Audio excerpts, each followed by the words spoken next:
नमस्कार मंडळी. कधी विचार केलाय का की आपण जिथे राहतो तिथेच का राहतो?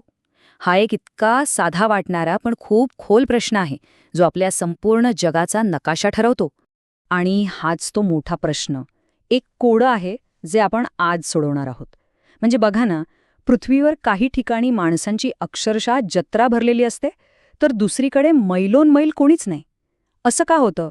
यामागे नक्की काय दडलंय? बरं, हे कोडं सोडवायचं असेल तर आपल्याला काही मूलभूत गोष्टी आधी नीट समजून घ्याव्या लागतील. मग चला थेट मुद्द्यालाच हात घालूया. तर सगळ्यात आधी लोकसंख्या म्हणजे पॉप्युलेशन. एकदम सोप्या भाषेत सांगायचं तर एका स्पेसिफिक ठिकाणी, एका स्पेसिफिक वेळेला किती लोक राहतात, तो आकडा. उदाहरण घ्यायचं झालं तर आपल्या भारताचंच बघा. आज जगात सगळ्यात जास्त लोकसंख्या आपल्या देशाची आहे. हे झालं या व्याख्येचं अगदी उत्तम उदाहरण.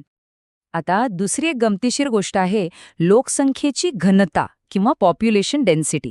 याचा अर्थ काय? तर एखादी जागा किती पॅक आहे, किती गर्दीची आहे, हे मोजण्याचं हे एक माप आहे. बघा, देशाची एकूण लोकसंख्या खूप मोठी असू शकते, पण मुंबईसारख्या शहराची घनता त्यापेक्षाही कितीतरी जास्त असते. म्हणजे काय? तर कमी जागेत खूप जास्त लोक अक्षरशः खचाखच भरलेले असतात. चला, आता जरा इतिहासात डोकावूया. या सगळ्या प्रश्नांवर पहिल्यांदा कोणी विचार केला असेल? तर भेटूया त्या 3 महत्वाच्या विचारवंतांना, ज्यांनी लोकसंख्येबद्दलच्या आपल्या समजुतीच्या पायाच रचला. इथे बघा, हे 3 महान विचारवंत. पहिले थॉमस माल्थस. त्यांना एकच चिंता होती, लोकसंख्या वाढत जाईल, पण खायला प्यायला पुरेल का? म्हणजे संसाधनांची चिंता. आणि विचार करा, आज हवामान बदलाच्या काळात ही चिंता किती खरी वाटतेय, नाही का?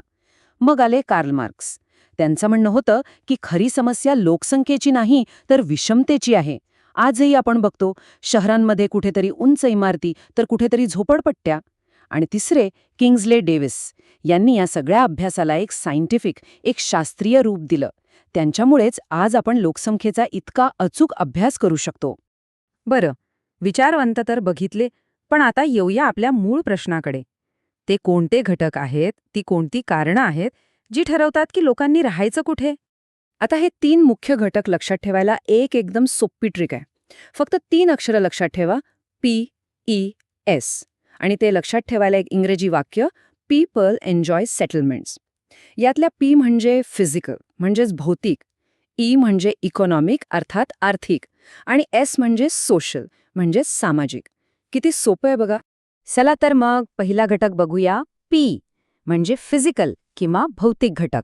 आता जरा विचार करा, राहायला कुठे आवडेल? जिथे चांगलं हवामान आहे, भरपूर पाणी मिळतंय आणि शेतीसाठी जमीन सुपीक आहे, बरोबर? साहजिकच आहे. म्हणूनच तर बघा, अगदी हजारो वर्षांपासून गंगेच्या सुपीक खोऱ्यासारख्या ठिकाणी लोकवस्ती नेहमीच दाट राहिली आहे. आता येतो दुसरा घटक, ई म्हणजे इकॉनॉमिक, आर्थिक घटक. हे तर जणू एका मोठ्या चुंबकासारखे काम करतात. जिथे उद्योगधंदे आहेत, जिथे नोकरीच्या संधी आहेत, तिथे लोक ओढले जातातच. पोटपाण्याचा प्रश्न सगळ्यात महत्वाचा असतो, नाही का? आणि तिसरा, पण तितकाच महत्वाचा घटक, एस म्हणजे सोशल, सामाजिक घटक. आयुष्य म्हणजे फक्त काम आणि हवामान नाही ना. आपल्या मुलांसाठी चांगल्या शाळा, कुटुंबासाठी चांगली हॉस्पिटल्स आणि एक सुरक्षित वातावरण, ह्या गोष्टीही खूप महत्वाच्या ठरतात. म्हणूनच जिथे ह्या सुविधा असतात तिथे कुटुंब स्थायिक व्हायला जास्त पसंती देतात. बरं, हे सगळे घटक तर आपण समजून घेतले, पण हे सगळं प्रत्यक्षात कसं दिसतं? चला तर मग आपल्या महाराष्ट्राचंच उदाहरण घेऊन बघूया. आर्थिक घटकांबद्दल बोललो की डोळ्यासमोर काय येतं? मुंबई, हो ना? रोजगाराचं, उद्योगांचं आणि दळणवळणाचं हे इतकं मोठं केंद्र आहे की ते जणू एका आर्थिक चुंबकासारखं देशभरातून लोकांना खेचून घेतं. आणि म्हणूनच मुंबईची लोकसंख्या घनता प्रचंड आहे. अर्थात यामुळे इथल्या सुविधांवर ताण येतो, पण त्याचबरोबर विकासाच्या प्रचंड संधी इथेच मिळतात. पण एक इंटरेस्टिंग गोष्ट सांगतो, फक्त उद्योगच नाही तर पर्यटनासारखे घटकसुद्धा लोकसंख्येवर परिणाम करतात. आता अजिंठा लेण्यांचंच उदाहरण घ्या. या जागतिक वारसास्थळामुळे तिथे पर्यटन वाढतं आणि त्यातून हॉटेल, गाईड, स्थानिक वस्तूंची विक्री असा रोजगार निर्माण होतो. आणि साहजिकच जिथे रोजगार तिथे लोकवस्ती वाढते. आणि आता पुणे. पुणे हे तर एक उत्तम उदाहरण आहे, जिथे आर्थिक आणि सामाजिक घटक एकदम हातात हात घालून काम करतात. एकीकडे IT कंपन्यांमुळे नोकरीच्या प्रचंड संधी आहेत, तर दुसरीकडे उत्तम शिक्षण संस्थांमुळे ते शिक्षणाचंही माहेरघर आहे. त्यामुळे विद्यार्थी आणि नोकरदार वर्ग दोन्ही मोठ्या संख्येने पुण्याकडे आकर्षित होतात. पण एक मिनिट, हे सगळे आकडे, ही सगळी माहिती आपल्याला कळते कशी?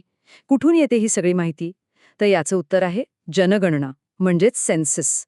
आपल्या देशात दर 10 वर्षांनी लोकांची अधिकृत मोजणी केली जाते आणि यातूनच आपल्याला आपल्या देशाचं खरं चित्र दिसतं.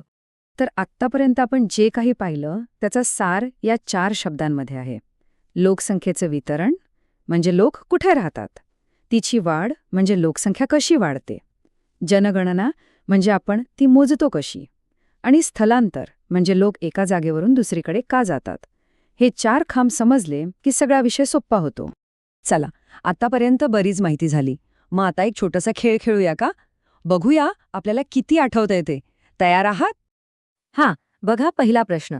लोकसंख्येची घनता म्हणजे काय? पर्याय तुमच्यासमोर आहेत. जर आठवून बघा. अगदी बरोबर. उत्तर आहे ब. प्रति चौरस किलोमीटरमधील लोक. सोप्या भाषेत एखादी जागा किती गर्दीची आहे हेच घनता सांगते. आणि पुढचा प्रश्न. भारतात जनगणना दर किती वर्षांनी होते? बरोबर, उत्तर आहे ब. 10 वर्ष. आणि ही मोजणी खूप महत्वाची आहे, कारण यावरच देशाच्या विकासाचं सगळं प्लॅनिंग अवलंबून असतं. जाण्यापूर्वी हे 5 महत्वाचे शब्द नक्की लक्षात ठेवा. हे या विषयाची गुरुकिल्लीच आहेत. हे शब्द समजले की तुम्हाला सगळा विषय व्यवस्थित समजेल. आणि जाता जाता एक प्रश्न तुमच्यासाठी सोडून जातोय. आज जग खूप वेगाने बदलतंय. नवीन टेक्नॉलॉजी येतेय, हवामान बदलतंय. मग विचार करा, भविष्यात लोक कुठे राहायचे हे ठरवणारे नवीन घटक कोणते असतील? काय वाटतं तुम्हाला? यावर नक्की विचार करा.